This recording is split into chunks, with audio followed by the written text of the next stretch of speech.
Hi friends, ದಿನದ ಎಲ್ಲಾ ಪ್ರಮುಖ ಸುದ್ದಿಯನ್ನ ನಿಮಗೆ ತಲುಪಿಸೋ ಮಸ್ತ್ ಮಗ ಚಾನೆಲ್ನ ಫುಲ್ ನ್ಯೂಸ್ಗೆ ಸ್ವಾಗತ. ಕೊನೆಗೂ ಡಿಕೆ ಶಿವಕುಮಾರ್ ರಾಜ್ಯದ ನೂತನ ಸಿಎಂ ಆಗೋದು ಖಚಿತವಾಗಿದೆ. ಕಾಂಗ್ರೆಸ್ ಶಾಸಕಾಂಗ ಪಕ್ಷದ ನಾಯಕರಾಗಿ ಸೆಲೆಕ್ಟ್ ಆಗಿದ್ದಾರೆ. ಅತ್ತ ಪಶ್ಚಿಮ ಬಂಗಾಳ ಮತ್ತೆ ರಣರಂಗ ಆಗಿದೆ.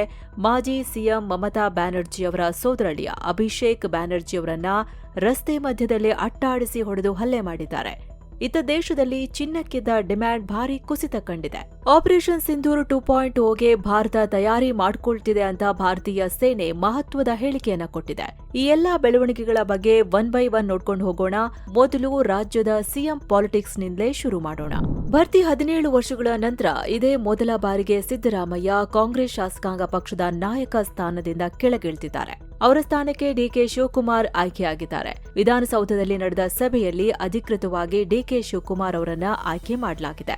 ಜೂನ್ 3ರಂದು ಡಿಕೆ ಶಿವಕುಮಾರ್ ರಾಜ್ಯದ ಹೊಸ ಸಿಎಂ ಆಗಿ ಪ್ರಮಾಣ ವಚನ ಸ್ವೀಕಾರ ಮಾಡಲಿದ್ದಾರೆ. ಲೋಕಭವನಕ್ಕೆ ತೆರಳಿ ಸರ್ಕಾರ ರಚನೆಗೆ ಹಕ್ಕು ಮಂಡಿಸಿದ್ದಾರೆ. ಇನ್ನು ನಿರ್ಗಮಿತ ಸಿಎಂ ಸಿದ್ದರಾಮಯ್ಯ ಅವರಿಗೆ ಹೈಕಮಾಂಡ್ ಹೊಸ ಆಫರ್ ಕೊಟ್ಟಿದೆ. ರಾಷ್ಟ್ರ ಮಟ್ಟದಲ್ಲಿ ನಿಮ್ಮ ಸೇವೆಯ ಅಗತ್ಯ ಇದೆ, ಬನ್ನಿ ಅಂತ ಕಾಂಗ್ರೆಸ್ ನಾಯಕ ಕೆಸಿ ವೇಣುಗೋಪಾಲ್ ಸಿದ್ದರಾಮಯ್ಯನವರ ಹತ್ರ ಮನವಿ ಮಾಡಿದ್ದಾರೆ. ಇನ್ನು ಡಿಕೆ ಶಿವಕುಮಾರ್ ಸಿಎಂ ಆದ್ರೆ ಕೆಪಿಸಿಸಿ ಅಧ್ಯಕ್ಷ ಸ್ಥಾನಕ್ಕೆ ರಾಜೀನಾಮೆ ಕೊಡಬಹುದು. ಈ ಸ್ಥಾನವನ್ನ ಈಗ ಹೈಕಮಾಂಡ್ ಲೋಕೋಪಯೋಗಿ ಸಚಿವ ಸತೀಶ್ ಜಾರಕಿಹೊಳಿಗೆ ಆಫರ್ ಕೊಟ್ಟಿದೆ ಅನ್ನೋ ಮಾಹಿತಿ ಬರ್ತಿದೆ. ಇನ್ನು ಚುನಾವಣೆ ಮುಗಿದ ಮೇಲೂ ಪಶ್ಚಿಮ ಬಂಗಾಳ ಶಾಂತವಾಗಿಲ್ಲ. ಈಗ ಟಿಎಂಸಿಯ ಪ್ರಧಾನ ಕಾರ್ಯದರ್ಶಿ ಮಮತಾ ಬ್ಯಾನರ್ಜಿ ಅವರ ಅಳಿಯ ಅಭಿಷೇಕ್ ಬ್ಯಾನರ್ಜಿ ಮೇಲೆ ಹಲ್ಲೆಯಾಗಿದೆ. ಅಭಿಷೇಕ್ ಬಂಗಾಳದ ಸೋನಾರ್ಪುರಕ್ಕೆ ಭೇಟಿ ನೀಡಿದ್ರು. ಚುನಾವಣೆ ನಂತರ ನಡೆದ ಹಿಂಸಾಚಾರದ ಸಂತ್ರಸ್ತ ಕುಟುಂಬಗಳನ್ನ ಮೀಟ್ ಮಾಡೋಕೆ ಹೋಗಿದ್ರು. ಆಗ ಯಾರೋ ಕಿಡಿಗೇಡಿಗಳು ಅವರ ಮೇಲೆ ಕಲ್ಲು ತೂರಾಟ ಮಾಡಿದ್ದಾರೆ. ಅಲ್ಲದೆ ಬಟ್ಟೆ ಹಿಡಿದು ಎಳೆದು ಹೊಡೆದಾಡಿದ್ದಾರೆ. ಮಾಧ್ಯಮಗಳ ಮುಂದೆನೇ ಈ ಘಟನೆಯಾಗಿದೆ. ಈ ದೃಶ್ಯಗಳು ವಿಡಿಯೋದಲ್ಲಿ ಸೆರೆಯಾಗಿದೆ. ಪರಿಣಾಮ ಅಭಿಷೇಕ್ ಬ್ಯಾನರ್ಜಿ ಅವರ ಶರ್ಟ್ ಎಲ್ಲ ಹರಿದೋಗಿತ್ತು. ನಂತರ ಹೆಲ್ಮೆಟ್ ಹಾಕೊಂಡು ಕರ್ಕೊಂಡು ಹೋಗಿದ್ದಾರೆ. ಇದರ ಬಗ್ಗೆ ರಿಯಾಕ್ಟ್ ಮಾಡಿರೋ ಅಭಿಷೇಕ್ ಬ್ಯಾನರ್ಜಿ, ಬಿಜೆಪಿ ಪ್ರಕಾರ ಪ್ರಜಾಪ್ರಭುತ್ವ ಅಂದ್ರೆ ಇದು. ಬಿಜೆಪಿ ಸರ್ಕಾರ ಬಂದು 1 ತಿಂಗಳು ಆಗಿಲ್ಲ, ಪೊಲೀಸರು ನನಗೆ ರಕ್ಷಣೆ ಕೊಟ್ಟಿಲ್ಲ, ಬಿಜೆಪಿಯವರು ನನ್ನನ್ನ ಕೊಲೆ ಮಾಡೋಕೆ ಪ್ರಯತ್ನ ಪಡ್ತಿದ್ದಾರೆ ಅಂತ ಅಭಿಷೇಕ್ ಬ್ಯಾನರ್ಜಿ ಆರೋಪ ಮಾಡಿದ್ದಾರೆ. ಇತ್ತ ಮಮತಾ ಬ್ಯಾನರ್ಜಿ ಕೂಡ ಆಕ್ರೋಶ ಹೊರಹಾಕಿದ್ದಾರೆ. ಬಿಜೆಪಿಗೆ ನಾಚಿಕೆ ಆಗಬೇಕು ಅಂತ ಹೇಳಿದ್ದಾರೆ. ಆಡಳಿತ ಮಾಡೋರೆ ಕೊಲೆಗಾರರಾಗಿದ್ದಾರೆ ಅಂತ ಮಮತಾ ಬ್ಯಾನರ್ಜಿ ಹೇಳಿದ್ದಾರೆ. ಇನ್ನು ಅಭಿಷೇಕ್ ಬ್ಯಾನರ್ಜಿ ಮೇಲಿನ ದಾಳಿಯನ್ನ ಪಶ್ಚಿಮ ಬಂಗಾಳ ಬಿಜೆಪಿ ರಾಜ್ಯಾಧ್ಯಕ್ಷ ಸಮೀಕ್ ಭಟ್ಟಾಚಾರ್ಯ ಖಂಡಿಸಿದ್ದಾರೆ. ಅಲ್ಲದೆ ಈ ಪ್ರಕರಣದಲ್ಲಿ ಯಾವ ಬಿಜೆಪಿ ಕಾರ್ಯಕರ್ತನೂ ಭಾಗಿಯಾಗಿಲ್ಲ ಅಂತ ಹೇಳಿದ್ದಾರೆ. ಇನ್ನು ಮೋದಿಯವರ ಸಚಿವ ಸಂಪುಟದಲ್ಲಿ ದೊಡ್ಡ ಬದಲಾವಣೆ ಆಗ್ಬಹುದು ಅನ್ನೋ ಮಾಹಿತಿ ಸಿಗ್ತಿದೆ. ಜೂನ್ ತಿಂಗಳಲ್ಲಿ ಈ ಬದಲಾವಣೆ ಆಗ್ಬಹುದು ಎನ್ನಲಾಗ್ತಿದೆ. ಇದರಲ್ಲಿ 12ಕ್ಕೂ ಹೆಚ್ಚು ಮಂತ್ರಿಗಳ ಖಾತೆ ಚೇಂಜ್ ಮಾಡಬಹುದು. ಕನಿಷ್ಠ 2 ಕ್ಯಾಬಿನೆಟ್ ಮಿನಿಸ್ಟರ್ಸ್ ಹಾಗೂ 3 ರಾಜ್ಯ ಸಚಿವರು ಅಂದ್ರೆ ಎಂಒಎಸ್ಗಳು ಸರ್ಕಾರದಿಂದ ಹೊರಬೀಳಲಿದ್ದಾರೆ ಅಂತ ಗೊತ್ತಾಗಿದೆ. ಎನ್ಡಿಎ ಮೈತ್ರಿ ಪಕ್ಷಗಳಾದ ಜೆಡಿಯು, ಟಿಡಿಪಿ, ಎನ್ಸಿಪಿ ಹಾಗೂ ಆರ್ಎಲ್ಎಂ ಪಾರ್ಟಿಗಳಿಗೆ ಕ್ಯಾಬಿನೆಟ್ನಲ್ಲಿ ಹೆಚ್ಚು ಮಣೆ ಹಾಕಲಾಗ್ತಿದೆ. ಮೈತ್ರಿ ಪಕ್ಷಗಳ ಬಹುತೇಕ ನಾಯಕರಿಗೆ ಎಂಒಎಸ್ ಸ್ಥಾನ ಸಿಕ್ಕರೆ ಒಂದಿಬ್ಬರಿಗೆ ಕ್ಯಾಬಿನೆಟ್ ರ್ಯಾಂಕ್ ಸಿಗಬಹುದು ಅಂತ ವರದಿಯಾಗಿದೆ. ಮುಂಬರುವ ಉತ್ತರ ಪ್ರದೇಶ ಹಾಗೂ ಪಂಜಾಬ್ ಎಲೆಕ್ಷನ್ ದೃಷ್ಟಿಯಲ್ಲಿಟ್ಕೊಂಡು ಈ ರಿಶಫಲ್ ಮಾಡ್ತಿದ್ದಾರೆ.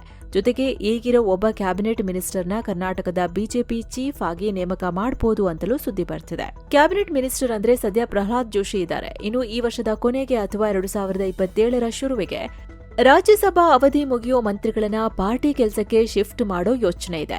ಜೊತೆಗೆ 70 ವರ್ಷ ದಾಟಿದವರು ಹಾಗೂ ಕೆಲ ರಾಜ್ಯಸಭಾ ಮೆಂಬರ್ಸ್ನ ತೆಗೆದು ಯುವ ನಾಯಕರಿಗೆ ಮಣೆ ಹಾಕೋಕೆ ಬಿಜೆಪಿ ಮುಂದಾಗಿದೆ. ಜೂನ್ 15ರಿಂದ 18ರ ಒಳಗೆ ಈ ಎಲ್ಲಾ ಬದಲಾವಣೆಗಳು ನಡೆಯಲಿವೆ ಅಂತ ಮೂಲಗಳಿಂದ ಮಾಹಿತಿ ಸಿಕ್ಕಿದೆ. ದೇಶದ ಚಿನ್ನದ ಮಾರ್ಕೆಟ್ನಲ್ಲಿ ಭೂಕಂಪನೆ ಆಗಿದೆ. ಚಿನ್ನದ ಡಿಮ್ಯಾಂಡ್ ದಿಢೀರ್ ಅಂತ 70% ಕುಸಿದಿದೆ. ಇದಕ್ಕೆ ಮುಖ್ಯ ಕಾರಣ ಮೇ 13ರಿಂದ ಕೇಂದ್ರ ಸರ್ಕಾರ ಇಂಪೋರ್ಟ್ ಡ್ಯೂಟಿಯನ್ನ 6ರಿಂದ 15%ಗೆ ಏರಿಸಿರೋದು. ಕಳೆದ ವರ್ಷ ಮೇ ತಿಂಗಳಲ್ಲಿ 25 ಟನ್ ಚಿನ್ನ ಸೇಲ್ ಆಗಿತ್ತು. ಆದರೆ ಈ ವರ್ಷ ಅದೇ ಟೈಮಲ್ಲಿ ಬರೀ 7.5 ಟನ್ ಮಾತ್ರ ಸೇಲ್ ಆಗಿದೆ. ಜಿಎಸ್ಟಿ ಸೇರಿ ಚಿನ್ನದ ಮೇಲಿನ ಒಟ್ಟು ಟ್ಯಾಕ್ಸ್ ಈಗ 9.18%ನಿಂದ 18.45%ಗೆ ಜಂಪ್ ಆಗಿದೆ. ಇದರಿಂದ 65% ಚಿನ್ನದ ವ್ಯಾಪಾರ ಮಾಡೋ ಅಸಂಘಟಿತ ವಲಯಕ್ಕೆ ದೊಡ್ಡ ಪೆಟ್ಟು ಬಿದ್ದಿದೆ. ಈ ಮಾಹಿತಿಯನ್ನ ಐಬಿಜೆಎ ನ್ಯಾಷನಲ್ ಸೆಕ್ರೆಟರಿ ಸುರೇಂದ್ರ ಮೆಹ್ತಾ ಹಂಚಿಕೊಂಡಿದ್ದಾರೆ. ರೂಪಾಯಿ ಮೌಲ್ಯ ಕುಸಿತ, ಕ್ರೂಡ್ ಆಯಿಲ್ ರೇಟ್ ಏರಿಕೆ ಹಾಗೂ ಗ್ಲೋಬಲ್ ಟೆನ್ಷನ್ನಿಂದ ಸರ್ಕಾರ ಈ ಸುಂಕ ಏರಿಸಿತ್ತು. ಇರಾನ್ ಯುದ್ಧದಿಂದಾಗಿ ಪೆಟ್ರೋಲ್, ಡೀಸೆಲ್, ದಿನಸಿ ಬೆಲೆ ಜಾಸ್ತಿಯಾಗಿದ್ದು ಜನರ ಕೈಕಟ್ಟಿ ಹಾಕಿದೆ. ವಿದೇಶಿ ವಿನಿಮಯದ ಮೇಲೆ ಪ್ರೆಷರ್ ಆಗಬಾರದು ಅಂತ 1 ವರ್ಷ ಚಿನ್ನ ತಗೋಬೇಡಿ ಅಂತ ಪ್ರಧಾನಿ ಮೋದಿ ಹೇಳಿದ್ರು. ಇದು ಕೂಡ ಸೇಲ್ಸ್ ಮೇಲೆ ಎಫೆಕ್ಟ್ ಮಾಡಿದೆ. ತಮ್ಮ ಸ್ಟೋರ್ಗಳಲ್ಲಿ ಡಿಮ್ಯಾಂಡ್ 35%ಗಿಂತ ಹೆಚ್ಚು ಡೌನ್ ಆಗಿದೆ ಅಂತ ಜಾಯಲುಕಾಸ್ ಚೇರ್ಮನ್ ಹೇಳಿದ್ದಾರೆ. ಜೊತೆಗೆ ಈಗ ಅಧಿಕ ಮಾಸ ನಡೀತಿರೋದ್ರಿಂದಲೂ ಜನ ಚಿನ್ನ ತಗೊಳ್ತಿಲ್ಲ. ಇನ್ವೆಸ್ಟ್ ಮಾಡೋರು ಕೂಡ ಹಿಂದೆ ಸರಿತಿದ್ದಾರೆ. ಹೀಗಾಗಿ ದಕ್ಷಿಣ ಭಾರತದಲ್ಲಿ ಜನ ಹೆವಿ ಒಡವೆ ಬದಲು ಬಜೆಟ್ಗೆ ತಕ್ಕಂತೆ ಲೈಟ್ ವೇಟ್ ಒಡವೆ ತಗೊಳ್ತಿದ್ದಾರೆ. ಹಾಗೆ ಹಳೆ ಚಿನ್ನ ಮಾರಿ ಕ್ಯಾಶ್ ಇಸ್ಕೊಳ್ಳೋಕೆ ಜನ ಮುಗಿ ಬೀಳ್ತಿದ್ದಾರೆ ಅಂತ Bhima jewellery chairman B Govindan ಹೇಳಿದ್ದಾರೆ. ಈ ಬಗ್ಗೆ ವರ್ಲ್ಡ್ ಗೋಲ್ಡ್ ಕೌನ್ಸಿಲ್ನ ರಿಸರ್ಚ್ ಹೆಡ್ ಕವಿತಾ ಚಾಕೋ ಕೂಡ ಮಾತನಾಡಿದ್ದಾರೆ. ಮದುವೆ ಸೀಸನ್ ಇರೋದ್ರಿಂದ ದೊಡ್ಡ ಜ್ಯುವೆಲರಿ ಶಾಪ್ಗಳು ಹೇಗೋ ಸೇಲ್ಸ್ ಮ್ಯಾನೇಜ್ ಮಾಡ್ತಿವೆ, ಆದ್ರೆ ಸಣ್ಣ ಅಂಗಡಿಗಳಿಗೆ ವ್ಯಾಪಾರ ಮಾಡೋದು ಕಷ್ಟ ಆಗ್ತಿದೆ ಅಂದಿದ್ದಾರೆ. ಪ್ರತಿ ವರ್ಷ ಭಾರತದಲ್ಲಿ 800ರಿಂದ 850 ಟನ್ ಚಿನ್ನ ಸೇಲ್ ಆಗುತ್ತೆ. ಮಾರ್ಚ್ ಕ್ವಾರ್ಟರ್ನಲ್ಲಿ ಡಿಮ್ಯಾಂಡ್ 34% ಏರಿಕೆಯಾಗಿ 62.3 ಟನ್ಗೆ ತಲುಪಿತ್ತು. ಆದರೆ ಮಾರ್ಕೆಟ್ ಹೀಗೆ ಇದ್ರೆ 2026ರ ಸೆಕೆಂಡ್ ಕ್ವಾರ್ಟರ್ನಲ್ಲೂ ವ್ಯಾಪಾರಕ್ಕೆ ಹೊಡೆತ ಬೀಳಲಿದೆ ಅಂತ ಎಕ್ಸ್ಪರ್ಟ್ಸ್ ವಾರ್ನಿಂಗ್ ಕೊಟ್ಟಿದ್ದಾರೆ. ಇನ್ನು ಸ್ನೇಹಿತರೆ, ಉಜ್ಜಯಿನಿ, ಮಹಾಕಾಳೇಶ್ವರ, ಓಂಕಾರೇಶ್ವರ ಜ್ಯೋತಿರ್ಲಿಂಗಗಳ ದರ್ಶನ ಮಾಡಬೇಕು ಅನ್ನೋರಿಗೆ 7 ಸ್ಯಾಂಡ್ಸ್ ಕಡೆಯಿಂದ ಒಳ್ಳೆ ಆಫರ್ ಇದೆ. ಆಲ್ ಇನ್ಕ್ಲೂಸಿವ್ ಪ್ಯಾಕೇಜ್, ಹಿರಿಯ ನಾಗರಿಕರಿಗೆ ವಿಶೇಷ ಕೇರ್ ಕೂಡ ಇರುತ್ತೆ. ಆಸಕ್ತರು ಕೆಳಗಿರೋ ನಂಬರ್ಗೆ ಕಾಲ್ ಮಾಡಿ ಟಿಕೆಟ್ ಬುಕ್ ಮಾಡ್ಕೊಳ್ಳಿ. ಜೂನ್ 1ರವರೆಗೂ ದೇಶದ 19 ರಾಜ್ಯಗಳಲ್ಲಿ ಆಲಿಕಲ್ಲು ಸಹಿತ ಭಾರೀ ಮಳೆಯಾಗೋ ಚಾನ್ಸಸ್ ಇದೆ ಅಂತ ಭಾರತೀಯ ಹವಾಮಾನ ಇಲಾಖೆ ಎಚ್ಚರಿಕೆಯನ್ನ ನೀಡಿದೆ. ಗಂಟೆಗೆ 40ರಿಂದ 50 ಕಿಲೋಮೀಟರ್ ವೇಗದಲ್ಲಿ ಗಾಳಿ ಬೀಸಬಹುದು ಎನ್ನಲಾಗಿದೆ.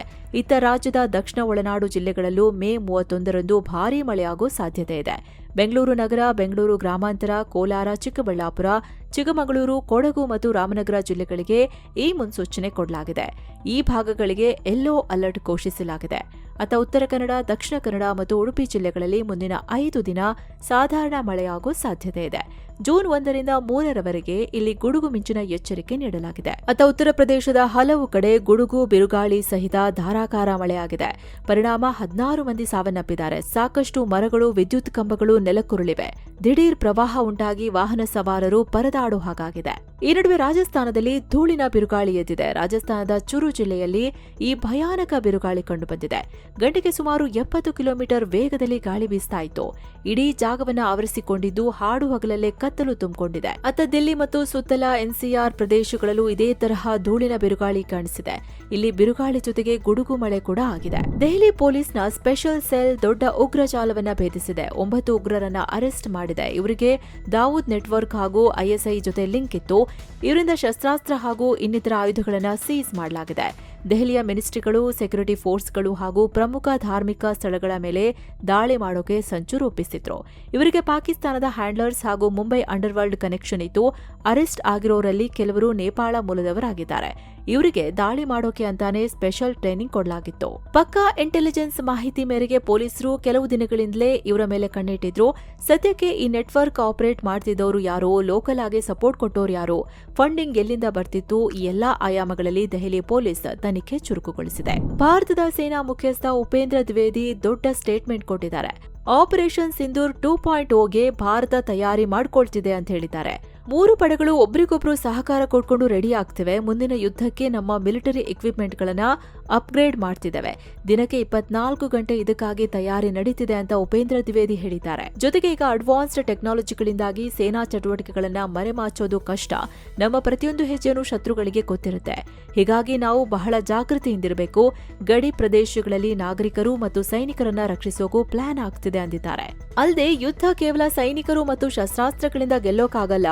ಇದಕ್ಕೆ ಇಡೀ ದೇಶವೇ ಒಟ್ಟಾಗಬೇಕು. ತಪ್ಪು ಮಾಹಿತಿ ಹರಡೋದನ್ನ ತಡೀಬೇಕು. ಒಬ್ರ ಮೇಲೊಬ್ಬರಿಗೆ ನಂಬಿಕೆ ಬರಬೇಕು. ಹಾಗಾದ್ರೆ ಖಂಡಿತವಾಗ್ಲೂ ನಾವು ಗೆದ್ದೇ ಗೆಲ್ತೀವಿ ಅಂತ ಸೇನಾ ಮುಖ್ಯಸ್ಥರು ಹೇಳಿದ್ದಾರೆ.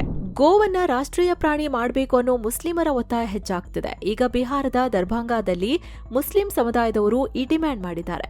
ಹಾಗೆ ಗೋಮಾಂಸ ಎಕ್ಸ್ಪೋರ್ಟ್ ಬ್ಯಾನ್ ಮಾಡಿ ಅಂತಲೂ ಮನವಿ ಮಾಡಿದ್ದಾರೆ. ಬೇರೆ ಸಮುದಾಯಗಳಿಗೆ ಗೌರವ ಕೊಟ್ಟು ಎಲ್ಲರೂ ಸಾಮರಸ್ಯದಿಂದ ಇರಬೇಕು ಅಂತ ಕರೆ ಕೊಟ್ಟಿದ್ದಾರೆ. ಇದಕ್ಕೂ ಮುನ್ನ ದೇಶದ ಸಾಕಷ್ಟು ಮುಸ್ಲಿಂ ಸಂಘಟನೆಗಳು ಗೋವನ್ನ ರಾಷ್ಟ್ರೀಯ ಪ್ರಾಣಿ ಮಾಡಬೇಕು ಅಂತ ಸರ್ಕಾರಕ್ಕೆ ಒತ್ತಾಯ ಮಾಡಿದ್ರು. ಇನ್ನು ಈ ಡಿಮ್ಯಾಂಡ್ ಬಗ್ಗೆ ಕೇಂದ್ರ ಕಾನೂನು ಸಚಿವ ಅರ್ಜುನ್ ರಾಮ್ ಮೇಘ್ವಾಲ್ ರಿಯಾಕ್ಟ್ ಮಾಡಿದ್ದಾರೆ. ಗೋ ಹತ್ಯೆ ಬ್ಯಾನ್ ಮಾಡಿ ಅಂತ ಅನೇಕರು ಅಪ್ಲಿಕೇಶನ್ ಹಾಕ್ತಿದ್ದಾರೆ. ಆದ್ರೆ ಸದ್ಯಕ್ಕೆ ಇಂಥ ಯಾವುದೇ ಪ್ರಪೋಸಲ್ ಕೇಂದ್ರ ಸರ್ಕಾರದ ಮುಂದಿಲ್ಲ ಅಂತ ಅರ್ಜುನ್ ರಾಮ್ ಮೇಘ್ವಾಲ್ ಸ್ಪಷ್ಟಪಡಿಸಿದ್ದಾರೆ. ನೀಟ್ ಬಳಿಕ ಎನ್ಟಿಎಯ ಮತ್ತೊಂದು ಪರೀಕ್ಷೆಯಲ್ಲಿ ಎಡವಟ್ಟಾಗಿದೆ. ಮೇ 30ರಂದು ನಡೆದ ಸಿಯುಇಟಿ ಯುಜಿ ಎಕ್ಸಾಮ್ನಲ್ಲಿ ಟೆಕ್ನಿಕಲ್ ಇಶ್ಯೂ ಆಗಿದೆ. ಸರ್ವಿಸ್ ಪ್ರೊವೈಡರ್ ಟಿಸಿಎಸ್ ಕಡೆಯಿಂದ ಈ ಸಮಸ್ಯೆ ಆಗಿದೆ. ಇದರಿಂದ ಬೆಳಗಿನ ಶಿಫ್ಟ್ ಎಕ್ಸಾಮ್ ಲೇಟ್ ಆಯಿತು. ಆದರೆ ಸ್ಟೂಡೆಂಟ್ಸ್ಗೆ ಫುಲ್ ಟೈಮ್ ಕೊಟ್ಟು ಎಕ್ಸಾಮ್ ಮಾಡಿಸಿದ್ದಾರೆ. ಇನ್ನು second shift timings complete change ಆಗಿದೆ. 3 ಗಂಟೆ ಎಕ್ಸಾಮ್ 4 ಗಂಟೆಗೆ ಪೋಸ್ಟ್ಪೋನ್ ಆಗಿದೆ. ಹಾಗಾಗಿ ಮಧ್ಯಾಹ್ನ 2ವರೆಗೆ ರಿಪೋರ್ಟ್ ಮಾಡ್ಕೊಳ್ಳೋಕೆ ಹೇಳಿದ್ರು. ಇದರ ಬಗ್ಗೆ ಎನ್ಟಿಎ ಪ್ರತಿಕ್ರಿಯೆ ಕೊಟ್ಟಿದೆ. ಯಾರಿಗೂ ಅನ್ಯಾಯ ಆಗಲ್ಲ, ಎಕ್ಸ್ಟ್ರಾ ಟೈಮ್ ಕೊಡ್ತೀವಿ ಅಂತ ಹೇಳಿದೆ. ಮುಂದೆ ಹೀಗಾಗದಂತೆ ನೋಡ್ಕೊಳ್ತೀವಿ ಅಂತ ಕ್ಷಮೆ ಕೂಡ ಕೇಳಿದೆ. ಇದು ಸಿಬಿಎಸ್ಇ 100ನೇ ಕ್ಲಾಸ್ ರಿಸಲ್ಟ್ನಲ್ಲೂ ದೊಡ್ಡ ಎಡವಟ್ ಆಗಿದೆ. ತಪ್ಪು ಕಮ್ಮಿ ಮಾಡೋಕೆ ತಂದಿದ್ದ ಆನ್ ಸ್ಕ್ರೀನ್ ಮಾರ್ಕಿಂಗ್ ಸಿಸ್ಟಮ್ನಿಂದ ಈ ರಾದ್ಧಾಂತ ಆಗಿದೆ.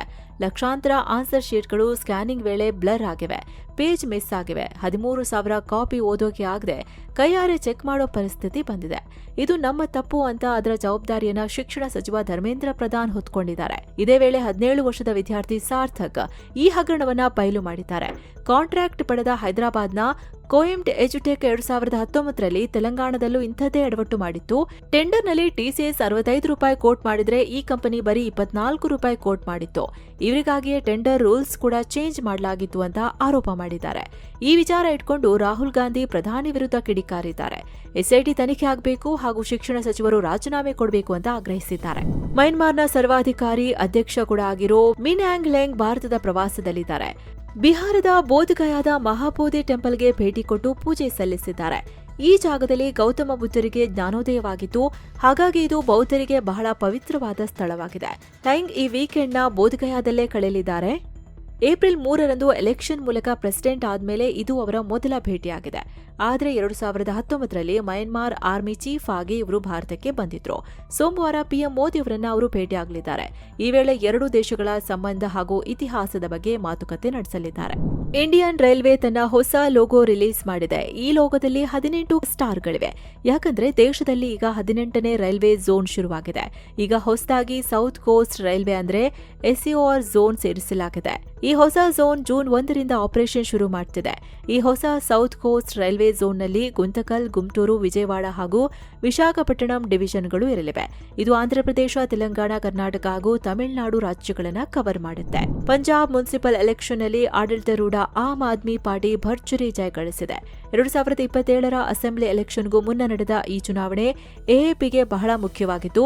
ಯಾಕಂದ್ರೆ ಇತ್ತೀಚೆಗಷ್ಟೇ ರಾಜ್ಯಸಭಾ ಎಂಪಿ ರಾಘವ್ ಚಡ್ಡಾ ಸೇರಿದಂತೆ 7 ಜನ ಲೀಡರ್ಸ್ ಬಿಜೆಪಿಗೆ ಸೇರಿದ್ರು. ಇದರಿಂದ ಪಾರ್ಟಿಗೆ ದೊಡ್ಡ ಹೊಡೆತ ಬಿದ್ದಿತ್ತು. ಈಗ ಒಟ್ಟು 8 ಮುನ್ಸಿಪಲ್ ಕಾರ್ಪೊರೇಷನ್ಗಳ ಪೈಕಿ 5 ಕಡೆ ಎಎಪಿ ಗೆದ್ದಿದೆ. ಆದರೆ ಕಪುರ್ತಾಲಾದಲ್ಲಿ ಕಾಂಗ್ರೆಸ್ ಹಾಗೂ ಅಬೋಹರ್ನಲ್ಲಿ ಬಿಜೆಪಿ ಗೆದ್ದುಕೊಂಡಿದೆ. ಪಠಾಣ್ಕೋಟ್ನಲ್ಲಿ ಬಿಜೆಪಿ ಅತಿ ದೊಡ್ಡ ಪಾರ್ಟಿಯಾಗಿ ಹೊರಹೊಮ್ಮಿದೆ. ಒಟ್ಟಾರೆ ವಾರ್ಡ್ಗಳ ರಿಸಲ್ಟ್ ನೋಡೋದಾದ್ರೆ AAP 954, Congress 390, independence 251, Shiromani Akali Dal 191, BJP 170, BSP 7 ಸೀಟ್ಗಳಲ್ಲಿ ಗೆದ್ದಿದೆ. ಈ ರಿಸಲ್ಟ್ ನೋಡಿ ಸಿಎಂ ಭಗವಂತ್ ಮಾನ್ ಖುಷಿಯಾಗಿದ್ದಾರೆ. ಇದು 2027ರ ಅಸೆಂಬ್ಲಿ ಎಲೆಕ್ಷನ್ಗೆ ಟ್ರೈಲರ್ ಅಂತ ಹೇಳಿದ್ದಾರೆ. ಇನ್ನೊಂದು ಕಡೆ ಪೊಲಿಟಿಕಲ್ ಅನಲಿಸ್ಟ್ಗಳು ಬೇರೆದೇ ಲೆಕ್ಕಾಚಾರ ಕೊಟ್ಟಿದ್ದಾರೆ. ಈ ಮುನ್ಸಿಪಲ್ ಎಲೆಕ್ಷನ್ ರಿಸಲ್ಟ್ ಅನ್ನ ಅಸೆಂಬ್ಲಿ ಎಲೆಕ್ಷನ್ಗೆ ಲಿಂಕ್ ಮಾಡೋಕೆ ಆಗಲ್ಲ ಅಂದಿದ್ದಾರೆ. ಯಾಕಂದ್ರೆ 2015ರಲ್ಲಿ ಅಕಾಲಿದಳ, 2021ರಲ್ಲಿ ಕಾಂಗ್ರೆಸ್ ಮುನ್ಸಿಪಲ್ ಎಲೆಕ್ಷನ್ ಗೆದ್ದಿದ್ವು. ಆದ್ರೆ ಆಮೇಲೆ ನಡೆದ ಅಸೆಂಬ್ಲಿ ಎಲೆಕ್ಷನ್ನಲ್ಲಿ ಸೋತಿದ್ವು ಅಂತ ನೆನಪಿಸಿದ್ದಾರೆ. ಜೊತೆಗೆ ಅಕಾಲಿದಳ ಜೊತೆ ಮೈತ್ರಿ ಇಲ್ಲದೆ ಬಿಜೆಪಿ ಪಂಜಾಬ್ನಲ್ಲಿ ಸ್ಟ್ರಾಂಗ್ ಆಗೋಕೆ ಆಗಲ್ಲ ಅನ್ನೋದು ಕೂಡ ಇದರಿಂದ ಪ್ರೂವ್ ಆಗಿದೆ ಅಂದಿದ್ದಾರೆ. ಇನ್ನು ಕಾಕ್ರೋಚ್ ಜನತಾ ಪಾರ್ಟಿ ಬಗ್ಗೆ ಆರ್ಎಸ್ಎಸ್ ಮೊದಲ ಪ್ರತಿಕ್ರಿಯೆ ಕೊಟ್ಟಿದೆ. ನಾವು ಪ್ರಜಾಪ್ರಭುತ್ವ ಸಮಾಜದಲ್ಲಿದ್ದೇವೆ, ಅಭಿಪ್ರಾಯ ಭಿನ್ನಾಭಿಪ್ರಾಯ ಬಂದೇ ಬರುತ್ತೆ. ನಾವು ಅದಕ್ಕೆಲ್ಲ ಆಘಾತಕ್ಕೆ ಒಳಗಾಗಬಾರದು ಅಂತ ಆರ್ಎಸ್ಎಸ್ ನಾಯಕ ಸುನಿಲ್ ಅಂಬೇಕರ್ ಹೇಳಿದ್ದಾರೆ. ಅಲ್ಲದೆ ಜೆನ್ಸಿಗಳು ದೇಶಭಕ್ತರು, ಈ ತರ ಬೆಳವಣಿಗೆಗಳನ್ನ ನಾರ್ಮಲ್ ಆಗಿ ತಗೋಬೇಕು ಅಂತ ಹೇಳಿದ್ದಾರೆ. ಸೊ ಫ್ರೆಂಡ್ಸ್, ಇದಾಗಿತ್ತು ಇವತ್ತಿನ ಫುಲ್ ನ್ಯೂಸ್. ಇನ್ನು ವಿಡಿಯೋ ಕೆಳಗೆ ಜಾಯಿನ್ ಆಪ್ಷನ್ ಇದೆ, ಆಸಕ್ತರು ಜಾಯಿನ್ ಆಗ್ಬೋದು. ಇದರಿಂದ ನಿಮಗೆ ವಿಶೇಷ ವಿಡಿಯೋಗಳು ಸಿಗುತ್ತೆ, ಹಾಗೆ ನಮ್ಮ ತಂಡಕ್ಕೆ ಬೆಂಬಲ ಕೊಟ್ಟಂತೆಯೂ ಆಗತ್ತೆ. ಆಸಕ್ತರು ಕನ್ಸಿಡರ್ ಮಾಡಬಹುದು. ಹೀಗೆ ಮತ್ತೆ ಭೇಟಿ ಆಗ್ತಿರೋಣ. ನಮಸ್ಕಾರ.